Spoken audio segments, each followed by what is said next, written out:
मैंने हिंदी और इंग्लिश दोनों में लिख रखा है ताकि हिंदी मीडियम और इंग्लिश मीडियम को बच्चों को किसी तरह की कोई दिक्कत ना हो। क्वेश्चन नंबर 7 की ओर हम बढ़ते हैं। क्वेश्चन नंबर 7 कह रहा है from the point on the ground the angle of elevation of the bottom and top of a transmission tower fixed at the 20 meter high building at 45 degree and 60 degree respectively find the height of the tower.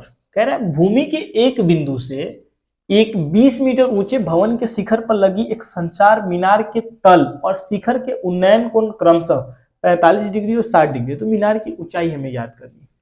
देखिए सबसे पहले कह रहा है ये question में भूमि के एक बिंदु से एक 20 मीटर ऊंचे भवन, मान लीजिए भवन है कितना मीटर,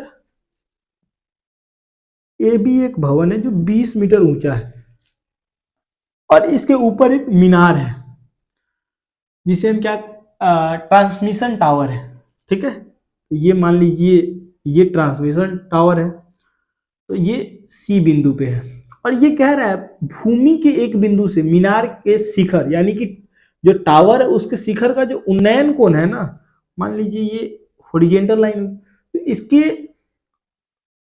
शिखर से एक कोण बन रहा है एक बिंदु पे, शिखर से एक कोण बन रहा है, उन्नयन कोण कितने डिग्री का बन रहा है, सबसे पहला जो शिखर का जो उन्नयन कोण बन रहा है वो बन रहा है आपका 60 डिग्री और दूसरा जो बन रहा है उसके तल से जो कोण बन रहा है वो कोण बन रहा है आपका, एक कोण बन रहा है 45 डिग्री। तो ये 45 डिग्री का कोण हो गया और ये जो कोण हो गया पूरा कोण 60 डिग्री का कोण हो गया। तो एक कोण 45 डिग्री का बन रहा है, एक कोण 60 डिग्री का बन रहा है। कब बन रहा है, एक जो शिखर है मीनार के शिखर से 60 डिग्री का बन रहा है और मीनार के तल से 45 डिग्री का कोण बन रहा है। तो हमें ज्ञात करना है कि मीनार का ऊंचाई क्या है और हमें भवन का ऊंचाई दिया है 20 मीटर। तो ऐसे क्वेश्चन को सॉल्व करने के लिए हम क्या करेंगे, सबसे पहले ये एक हमें समकोण त्रिभुज दिख रहा है और यहाँ दो त्रिभुज दिख रहे हैं, समकोण त्रिभुज दिख रहे हैं। एक तो हमें दिख रहा है सी बी और इसे हम डी मान लेते हैं, तो सी बी डी एक दिख रहा है और एक दिख रहा है ए बी डी। ठीक है, और इसमें इसके सामने का ये जो भुजा हो जाएगा वो क्या हो जाएगा, एच हो जाएगा और सेम उसके लिए भी लागू होगा, इसके लिए भी। तो दोनों त्रिभुज के लिए एडी और सीडी क्या हो जाएगा, कर्ण हो जाएगा यानी कि हाइपोटेनस हो जाएगा। तो अब हमें क्या ज्ञात करना है, ये ज्ञात करना है। तो अगर हम इस त्रिभुज से अगर इस वैल्यू को हम ज्ञात कर ले और जब हमें ये पता चल जाएगा तो इसके अकॉर्डिंग हम ये वैल्यू सी भी ज्ञात कर लेंगे।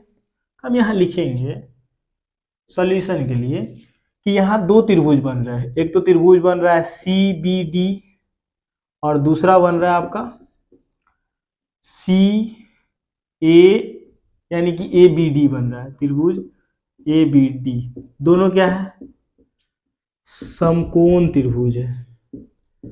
इंग्लिश में लिख लीजिएगा राइट एंगल ट्रायंगल।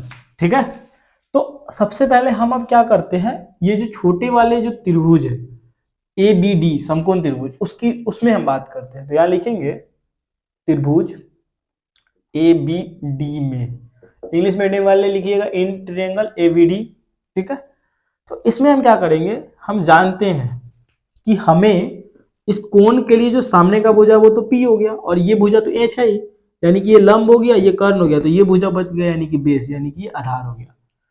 तो हम यहाँ लिखेंगे tan थीटा इक्वल टू क्या होता है P बाई बी, और हमने ऐसा ट्रिगोनोमेट्रिक रेशियो लिया है यानी कि अनुपात लिया है जिसमें P और B दोनों, हमें क्योंकि P पता था इसलिए मैंने ये लिया। तो P क्या हो जाएगा कोण 45 डिग्री के लिए ए बी और B क्या हो जाएगा बी डी।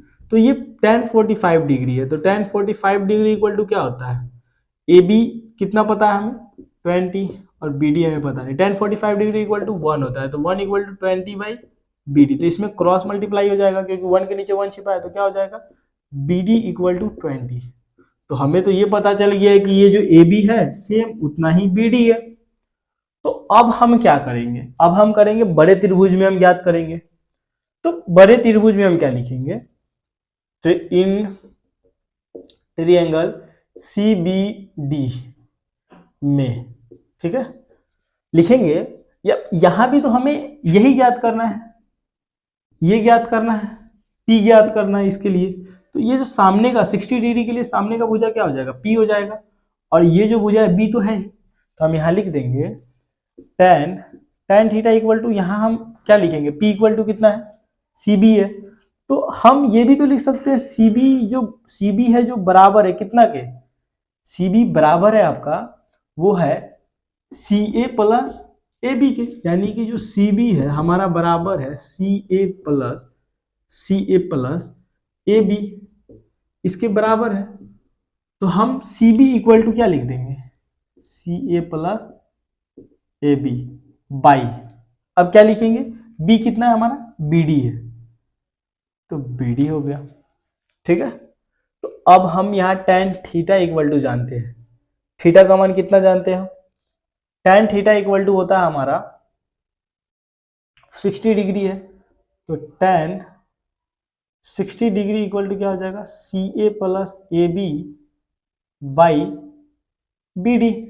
तो हमें AB का मान कितना पता है, 20, और BD इक्वल टू हमें पता है कि 20 है, 20 है, ठीक है। तो tan 60 डिग्री इक्वल टू √3 होता है, √3, तो CA प्लस 20 बाई 20। तो यहाँ इसके नीचे 1 छिपा है तो अब क्रॉस मल्टीप्लाई हो जाएगा, तो क्रॉस मल्टीप्लाई होगा तो क्या हो जाएगा, 20 √3 और 1 इंटू CA प्लस 20, तो यहाँ लिखेंगे CA प्लस 20।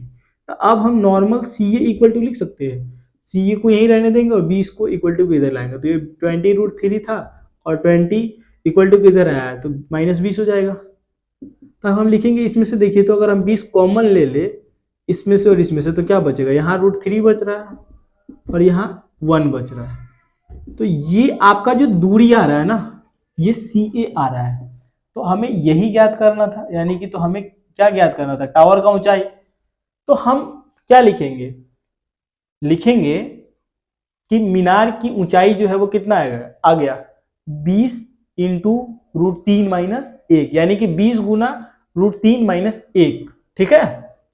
और the height of the tower is 20 into √3 minus 1। तो क्वेश्चन नंबर आपका 7 सॉल्व हो गया। किसी तरह को कोई दिक्कत हो कमेंट में आप हमें जरूर बताइए।